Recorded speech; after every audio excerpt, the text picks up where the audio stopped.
नमस्ते। चलिए आज हम लोग बात करते हैं महान्यवादी के बारे में कि महान्यवादी क्या होता है। इसे इंग्लिश अगर बात करें तो अटॉर्नी जनरल के नाम से जाना जाता है। देखिए महान्यवादी क्या होता है, इसे क्यों नियुक्त करता है और इसका कार्य क्या है, इसके बारे में हम लोग यहाँ पर जानेंगे।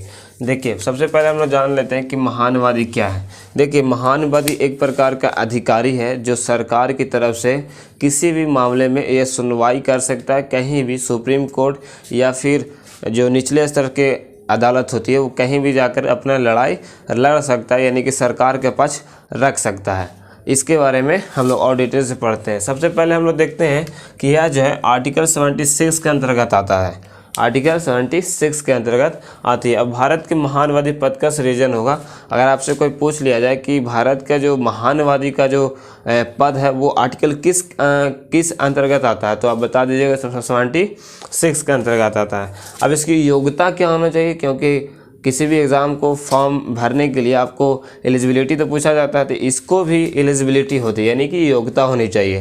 तो योग्यता होने के लिए सबसे पहले आपको होना चाहिए कि उच्चतम न्यायालय के न्यायाधीश बनने योग्य हो। जो सुप्रीम कोर्ट है, अगर आप उसका जज नहीं बन सकते, उसका एक एबिलिटी होना चाहिए। जो चीज़ वहाँ खोजी जाती है सुप्रीम कोर्ट का जज बनने के लिए, वही अगर आप एबिलिटी आपके पास है तो आप महान्यवादी बन सकते हैं।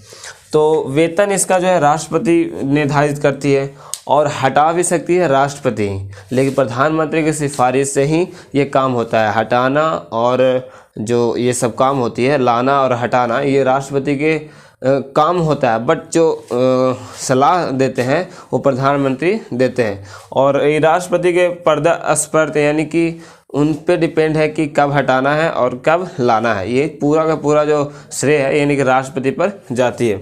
देखिए अगर ये कार्य क्या करता है, देखिए कार्य क्या करता है कि सर्वोच्च अधिकारी होती है सरकार का, ये किसी भी सदन में जाकर बैठ सकता है, यानी कि लोकसभा में भी बैठ सकता है जाकर के और राज्यसभा में बैठ सकता है। लेकिन अगर लोकसभा और राज्यसभा में किसी प्रकार से वोटिंग होती है तो ये क्या करेगा कि वहाँ वोट नहीं देगा, बल्कि वहाँ देख सकता है बट वोट नहीं दे सकता है। मान लिया कि सरकार कोई स्कीम लाई है पब्लिक के लिए और सदन में पास हो गया, तो वहाँ पर अगर वोटिंग देना होगा तो महान्यवादी जो होगा यानी कि जो अधिकारी होगी सरकार के पास से, वह वोट वहाँ पर नहीं देगा। लेकिन अगर मेजोरिटी आ जाती है और वह बिल पास हो जाता है तो क्या होगा कि विपक्षी वाले भी तो कहेंगे कि भाई ये जो बिल पास हुआ है ये अच्छा नहीं है।